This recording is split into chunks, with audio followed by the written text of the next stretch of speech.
మీ business ఏదైనా మీ ఊర్లో promotion చేయాలంటే అది సుమన్ టీవీతోనే సాధ్యం. ఇప్పుడే సంప్రదించండి. Welcome to Suman TV. రానున్న ఎన్నికల గురించి ఎంపీ అభ్యర్థిగా తెలుగుదేశం పార్టీ నుంచి చెదిప్రాల భూపేశ్ రెడ్డి ఎంపికయ్యారు. ఆయన అడిగి తెలుసుకుందాం. సార్ నమస్తే సార్. సార్ మీరు ఫస్ట్ మొట్టమొదటిగా వచ్చేసి జడ్పీటీసీగా గెలుపొందారు. తర్వాత వచ్చి ఇప్పుడు ఎంపీ అభ్యర్థిగా వచ్చారు. 7 నియోజకవర్గాలు మీరు ఏం మార్పు చేయబోతున్నారు? తెలుగుదేశం పార్టీ ఎంపీ అభ్యర్థిగా నన్ను ఎంపిక చేసినందుకు ముందుగా నారా చంద్రబాబు నాయుడు గారికి హృదయపూర్వక నమస్కారాలు తెలియజేసుకుంటున్నాను. ఈరోజు కడప జిల్లాలో ఎంపీ అభ్యర్థిగా తెలుగుదేశం పార్టీ తరఫున పోటీ చేయడం ఒక ఛాలెంజింగ్ విషయం.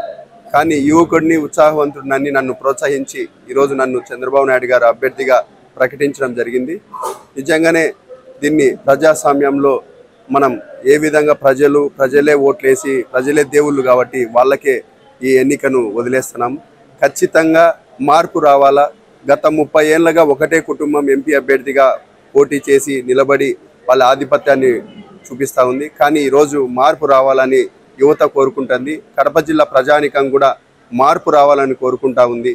ఎందుకంటే ఈరోజు 2019లో జగన్మోహన్ రెడ్డి గారు గంపగుత్తగా ఓట్లు వేసినారు. కడప జిల్లా మార్పు ఉంటుంది, స్టీల్ ప్లాంట్ వస్తే బాగుంటుంది, లేదా చేనేత రంగం బాగుంటుంది, రైతాంగం బాగుంటుందని ఈరోజు జగన్మోహన్ రెడ్డి గారు గంపగుత్తగా ఓట్లు వేయడం జరిగింది. కానీ ఈరోజు స్టీల్ ప్లాంట్ 2019లో శంకుస్థాపన చేసినారు, మళ్ళా 2022లో ఒకసారి శంకుస్థాపన చేసినారు. శంకుస్థాపనలకే పరిమితం అయిపోయింది స్టీల్ ప్లాంట్.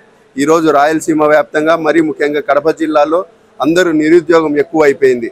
ఈ ఐటీఐ డిప్లొమాలు చదువుకొని వాళ్ళు నిరుద్యోగులు ఈరోజు భవన నిర్మాణ కార్మికులుగా లేదా వలసలు వెళ్ళిపోయి బతకాల్సిన పరిస్థితి ఉంది. అదే స్టీల్ ప్లాంట్ పరిశ్రమకి ఇక్కడ ఏర్పాటైతే అందరికీ ఉద్యోగ అవకాశాలు కల్పించినట్టు బాగుంటుంది అనేది కూడా ఉంది. కానీ ఈరోజు చంద్రబాబు నాయుడు గారు 2018లో శంకుస్థాపన చేసినప్పుడు మా నాయకుడిని ఒక అవహేళన చేసి తక్కువ చేసి మాట్లాడినారు. ఇప్పుడున్న నాయకుడు జగన్మోహన్ రెడ్డి గారు 2 సార్లు శంకుస్థాపన చేసినా కూడా నిధులు కేటాయించుకోకుండా ఇక్కడున్న యువకుల్ని మోసం చేసినారు అనేది అందరికీ తెలిసిన విషయమే. కాబట్టి మా తెలుగుదేశం పార్టీ మా చంద్రబాబు నాయుడు ముఖ్యమంత్రి అయితే ఖచ్చితంగా ఇక్కడ స్టీల్ ప్లాంట్ ఏర్పాటు చేసే బాధ్యత తీసుకుంటాం.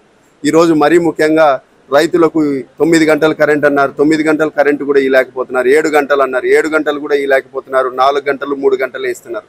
నిజంగా చాలా బాధాకరమైన విషయం. ఈరోజు జగన్మోహన్ రెడ్డి గారు చెప్పేది ఒకటి చేసేది ఒకటి. అసలు ఆయన నోటికి చేతులకి చాలా వ్యత్యాసం ఉంది ఈరోజు చెప్పేటప్పుడు.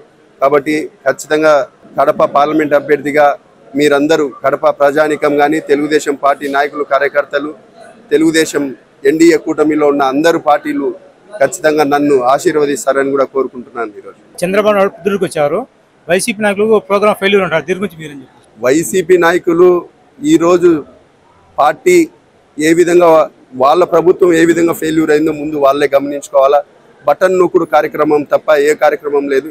ఈరోజు 10 రూపాయలు పై జేబులో పెట్టి కింద జేబులో నుంచి పిక్ పాకెట్ కొట్టేస్తున్నారు ఈ ప్రభుత్వం. ముందు వాళ్ళ ప్రభుత్వ ఫెయిల్యూరు, వాళ్ళ బటన్ నొక్కి సంక్షేమ పథకాలు ఇస్తామని చెప్తూ గొప్పలు చెప్తున్నారు.